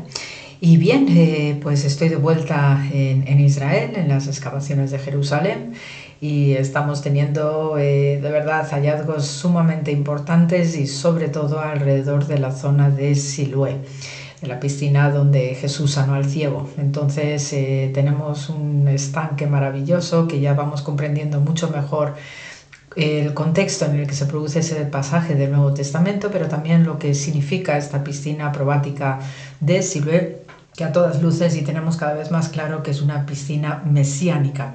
Y digo bien el tema de la mesianidad, que además se aplica directamente a la figura de Jesús, porque de estos días también estamos teniendo unos evangelios en concreto de Mateo, el capítulo 10, bastante contundentes en la forma en que Jesús se refiere a sí mismo, ¿no? Como esa figura trascendental que viene a traer la discordia, que trae la guerra entre hermanos, entre padres e hijos, y todo este elenco, ¿no?, de situaciones críticas que se tienen que dar forzosamente cuando va a producirse la era mesiánica y por consiguiente la llegada del Mesías. Entonces, en lo que se puede leer en el Evangelio de Mateo, que ya os digo que tenemos un capítulo 10 pues bastante contundente, ahí es cuando también Jesús, ¿no?, pues indica a sus apóstoles: yo os envío como ovejas entre lobos. Sed pues precavidos como las serpientes y cándidas como las palomas, ¿no? Esta expresión, ¿no?, que también ha quedado en nuestro vocabulario habitual de tipo refranero, pues para también indicar, ¿no?, lo que también forma parte de nuestra vida cotidiana para saber conducirnos por la vida. En este sentido también el Evangelio de Mateo pues va avisando a nivel social, ¿no? Cuidaos de la gente porque os llevarán a tribunales, os azotarán en las sinagogas, os llevarán ante gobernadores y reyes por mi causa, así darán testimonio de mí ante ellos y ante los paganos. Pero cuando os enjuicien, no os preocupéis por lo que vayáis a decir o por la forma de decirlo, porque en ese momento recibiréis inspiración sobre lo que debéis decir. Pero no seáis vosotros lo que habléis, sino el Espíritu de vuestro Padre el que hablará por vosotros. El hermano entregará a su hermano a la muerte, el padre a su hijo, los hijos se levantarán contra sus padres y los matarán. Todos os odiarán por causa de vosotros, por mi causa, pero el que persevere al fin se salvará. Toda esta situación tremendamente dantesca y sobre todo por lo que representa estos enfrentamientos fratricidas y entre familiares también, pues esto es algo que está tremendamente pautado en el judaísmo con lo que sabemos que son los dolores del parto del Mesías. Entonces, en este sentido, tenemos en el Talmud, en el Tratado Sotá, pero también hay otras referencias en otras partes del Talmud, a qué se refiere, ¿no?, toda esta expresión tan dura, tan radical al mismo tiempo puesto en Jesús. Y en este sentido sí que sabemos, pues gracias a lo que es la sabiduría judía rabínica, pues en qué consiste este tema que se llama técnicamente Hevle Mashiach, que son los dolores del parto del Mesías. Entonces os voy a comentar algunos aspectos, ¿no?, de lo que representa esta cuestión en el mundo judío, que ciertamente se presenta como un escenario pues muy duro, muy contundente, porque a nadie le gusta estar enfrentándose con nadie, y menos cuando es pues un matrimonio, cuando son padres e hijos y todo lo que implique, ¿no?, desde el punto de vista afectivo. Entonces, desde el punto de vista judío, pues antes de que venga el Mesías, todo el mundo debe pasar por esta etapa de tribulación, porque es necesario no hacer una tabula rasa, es decir, un borrón y cuenta nueva. Se deben liquidar todas aquellas cuestiones que estén caducas, no solo desde el punto de vista personal, sino que también desde el punto de vista ya más alto a nivel sociopolítico, ¿no? Entonces, pues con este tema de la tribulación, de los dolores del parto del Mesías, no solamente lo tenemos recogido en el Talmud, en el Tratado Sotá principalmente, sino que también aparecen otros aspectos del Talmud, pero particularmente en la Biblia tenemos de Jeremías 30, que se nos dice: he oído un estruendo de terror, de pavor, y no hay paz. Pregunta ahora y ve si un varón puede dar a luz. ¿Por qué veo a todos los hombres con las manos en los lomos como una mujer de parto? ¿Y por qué han palidecido todos los rostros? ¡Ay! Porque ese día es grande, no hay otro igual, y es tiempo de angustia para Jacob, pero de ella será librado. Es decir, que lo que nos viene a narrar aquí Jeremías, un profeta enorme, y que además en el Jeremías 31 pues también va a dar esa esperanza con una nueva alianza que Dios establecerá con su pueblo, con Israel, pues es el profeta del exilio de Babilonia. Entonces imaginaos pues lo que está viviendo este hombre y cómo percibe, ¿no?, que igualmente se está viviendo un tiempo mesiánico a más no poder, ¿no? En este sentido, la profecía de Jeremías pues también está aludiendo y haciendo esta analogía tan típicamente rabínica a cómo el propio patriarca Jacob pues tuvo que vivir el fallecimiento de su esposa Raquel precisamente por un parto, ¿no? Entonces el profeta Jeremías pues está haciendo esta analogía tan típica, ¿no?, de lo que es la sabiduría hebrea, de hacer esta comparación entre el sufrimiento del patriarca por la muerte de su amantísima esposa Raquel, pero también asociándolo este momento del parto mesiánico a la misma angustia que también sintió el patriarca Jacob. Por ello, pues Jesús de Nazaret, que es judío y de su tiempo y buen conocedor además de todas estas cuestiones, pues va a avisar a sus discípulos de todas estas situaciones de conflicto donde no solamente pues van a tener que pagar, digamos, un precio, aunque sabemos que es honroso y que es dignísimo, pero van a tener que pagar un precio estos discípulos también pues por dejar a sus familias, ¿no?, para irse a predicar, hacer o ejercer lo que Jesús les ha encomendado. Y entonces, por ello Jesús pues les avisa de que van a tener que esperar tiempos de guerra, hambrunas, terremotos y todo este tipo de situaciones de violencia incluso contra ellos, que sí que coincide en tiempo y forma con ya las primeras persecuciones de todos estos discípulos de Jesús. Sabemos el caso de Pedro y Pablo, concretamente en Roma, pero ya a partir de allí pues sí que va a haber una persecución constante contra estos discípulos inmediatos, pero también ya con todos los que vengan después, ¿no?, que forman parte ya de este creciente cristianismo que va a arrancar también con dolor gracias, entre comillas, al martirio. Entonces sí sabemos, ¿no?, cómo Nerón ya empieza a lanzar todas estas persecuciones y otra serie de emperadores más adelante, y en esto pues también desde el punto de vista judío pues forma parte de estos tiempos mesiánicos, y efectivamente cómo debe uno pues también ser valiente y hacer frente a esta dislocación social, a estas traiciones también que probablemente vivieron mucho de los apóstoles, de los discípulos directos de Jesús y más todos aquellos que continuaron su labor, ¿no? Y por ello también tenemos en Isaías 66 pues cómo se compara la llegada del Mesías con una madre que dio a luz a un bebé antes de sufrir los dolores del parto, ¿no? Y los dolores del parto llegaron después de la venida del Mesías, ¿no? Antes de estar de parto dio a luz, antes que viniesen los dolores dio a luz un niño, ¿no? Ahí en este Isaías 66. Bien sabemos, ¿no?, pues toda la dimensión rotunda que tiene Jesús de Nazaret como Mesías, como Hijo de Dios, y por tanto su llegada no iba a ser entre bambalinas, no iba a ser pues como en una carroza, sino que efectivamente venía a sacudir todo, como así hizo, ¿no? Y por ello pues las referencias que podemos tener en el Talmud de nuevo con Rabí Yohanan, que dijo: en la generación de la venida del Hijo de David, los discípulos de los sabios serán pocos y los demás verán dolor y pena. Se promulgarán muchos problemas y leyes perversas, y cada nuevo mal llegará rápidamente antes de que el otro haya terminado. Aquí tenemos, ¿no?, el tratado Sanedrín del Talmud, ¿no?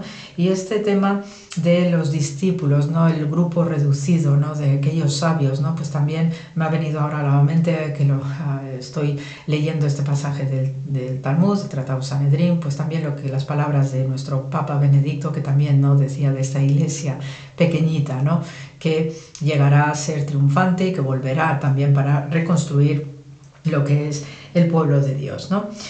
Por ello, pues en este sentido, y haciendo todas estas analogías, ¿no?, de la llegada del Mesías como un parto doloroso, pues también tenemos del Evangelio de Juan 16, cuando la mujer está de parto, siente dolor porque ha llegado su hora, pero cuando da a luz un niño ya no se acuerda de la angustia por el gozo de que haya nacido un niño en el mundo.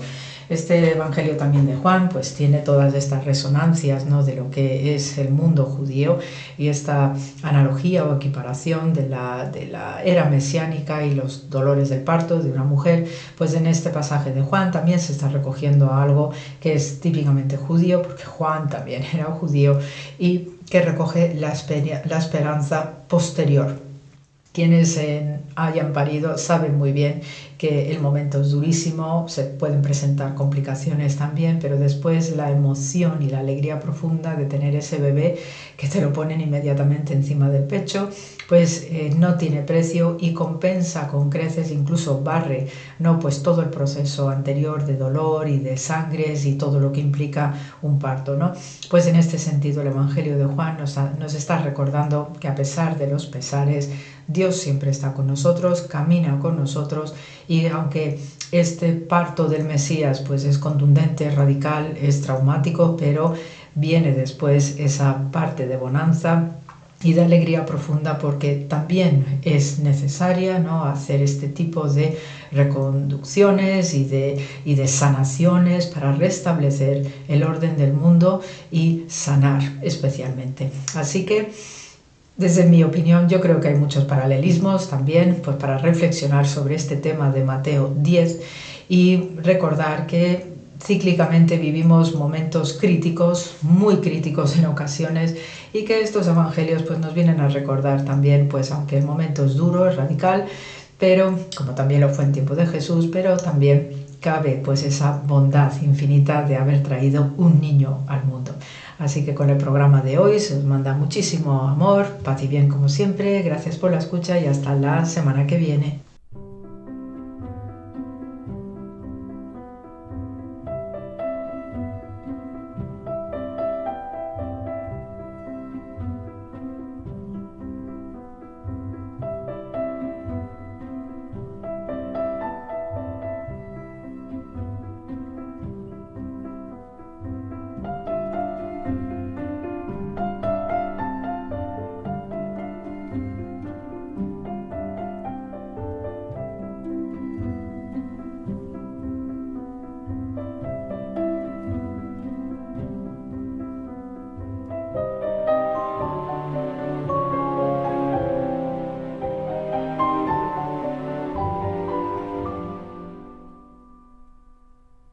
Hay mucha gente buena, con Almudena Delgado. En Entre tú y yo, la hermana Carmen Pérez y José Manuel Palomeque dialogan sobre el templo como espacio para abrirse a la realidad divina.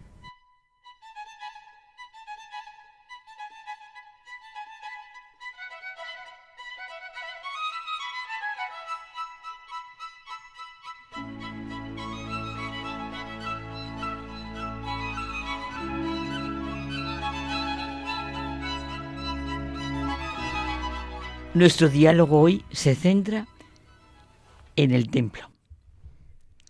Es que somos conscientes de los diferentes espacios que podemos vivir y disfrutar.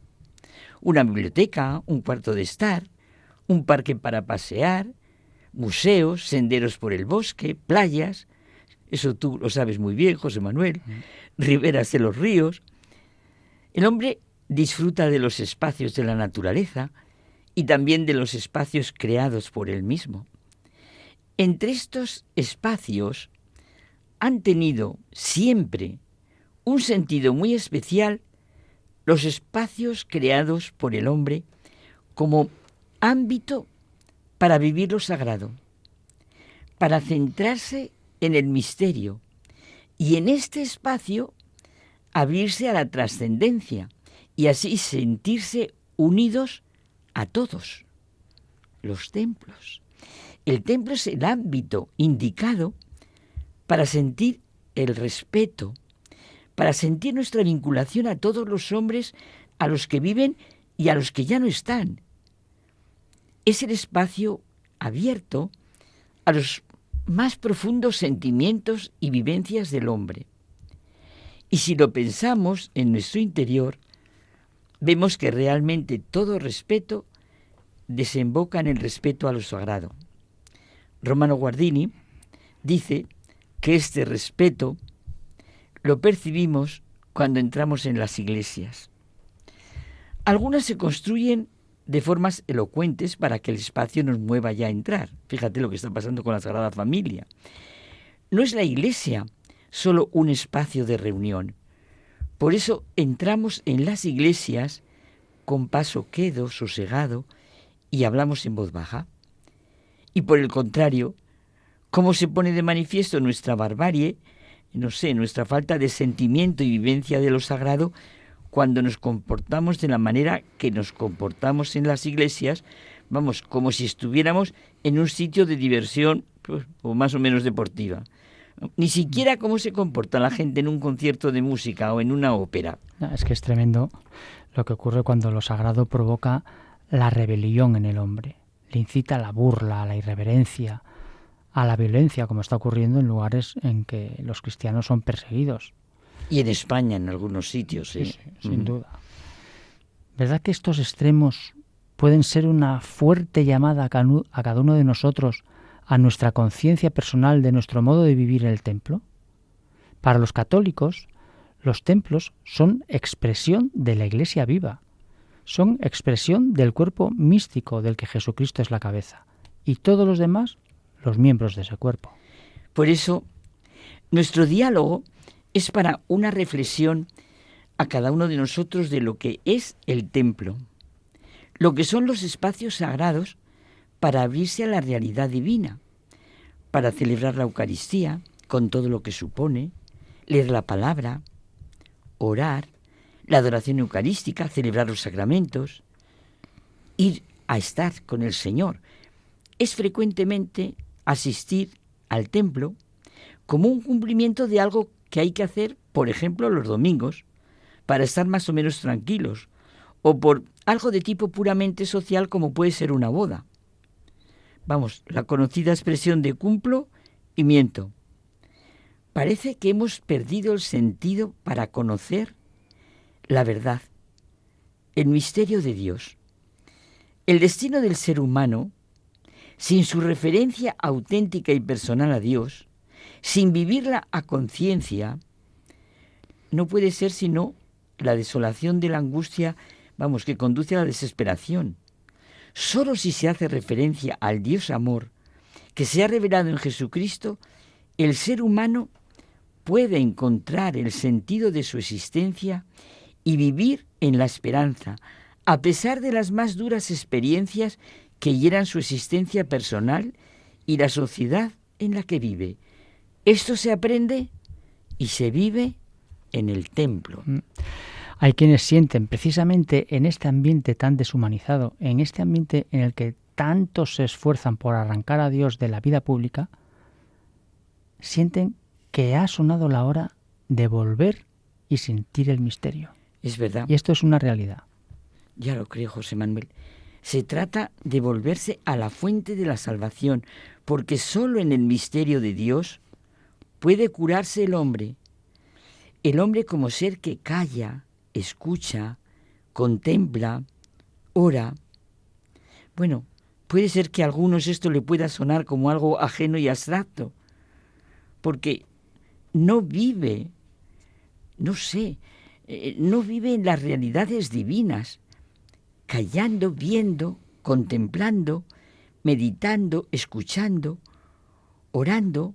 El hombre se pone en contacto con la raíz divina de todas las cosas de su vida. No se trata de transmitir verdades como si fueran piedras de un edificio, sino de comunicar el sentido, la revelación recibida del mismo Dios por la que Él se pone entre nosotros.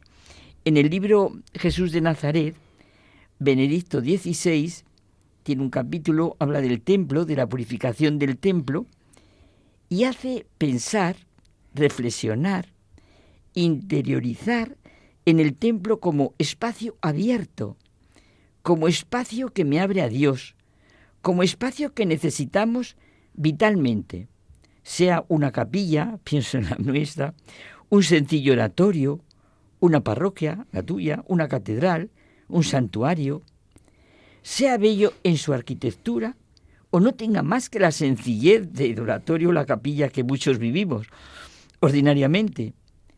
Se nos dice en el Evangelio de Marcos, los instruía diciendo, ¿no está escrito?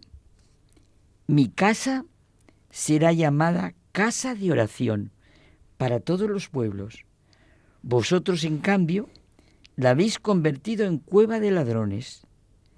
Los discípulos se acordaron de lo que está escrito en un salmo. el celo de tu casa me devora. Y es que hablar del templo es hablar del misterio de la sabiduría de Dios. El templo, espacio abierto al encuentro con Dios.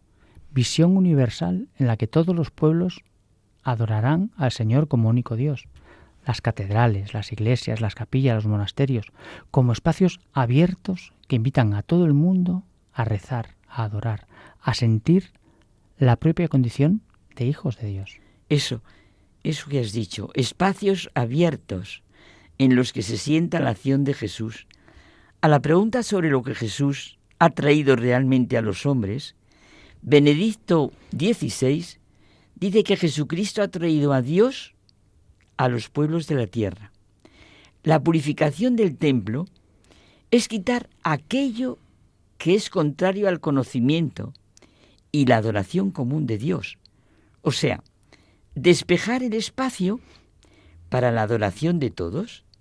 Está llena de sentido la celebración de la fiesta, por ejemplo, de la presentación de Jesús en el templo, la presentación de Jesucristo por sus padres en el templo de Jerusalén, que nos narra San Lucas con toda riqueza de detalles y profundo significado. Bueno, y después la pérdida de Jesús en el templo. Todo nos hace recordar a nuestro bautismo. La primera vez que nos llevaron al templo fue el día que recibimos el bautismo. A través del bautismo entramos a formar parte de la Iglesia y nos convertimos en hijos de Dios. Es el sacramento de iniciación cristiana, sacramento de la fe, de nuestra incorporación a la vida de la Iglesia, al templo de Dios, claro, nacimiento a la vida de Dios.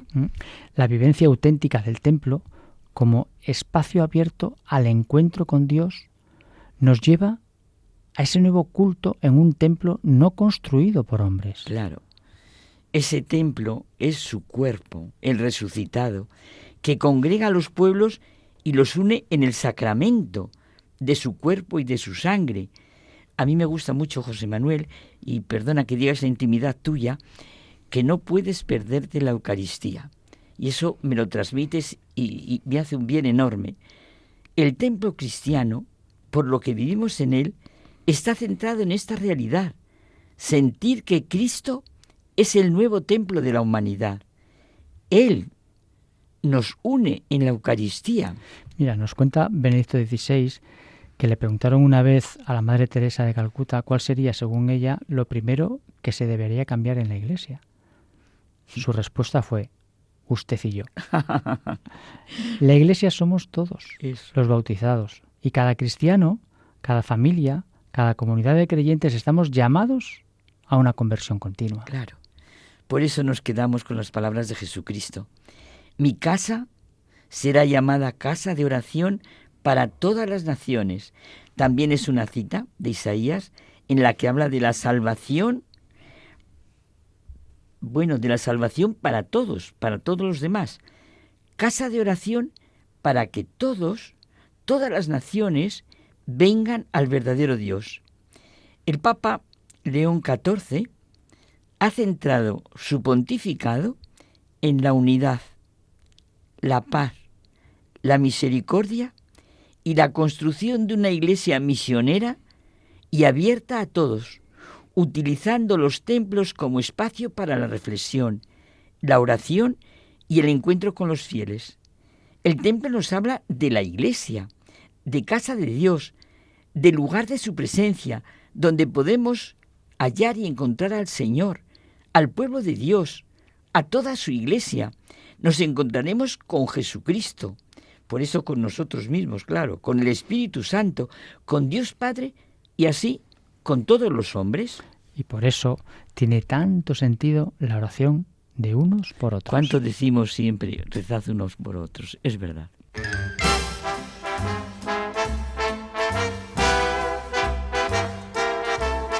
Nos despedimos ya hasta nuestro próximo programa en el que regresaremos con nuevos contenidos. Ya sabéis que podéis descargar nuestros podcasts en la página web de Radio María. Que tengáis una feliz semana. Et je voudrais pouvoir un jour enfin te le dire, te l'écrire dans la langue de Shakespeare, my Daisy, Daisy, Daisy désirable.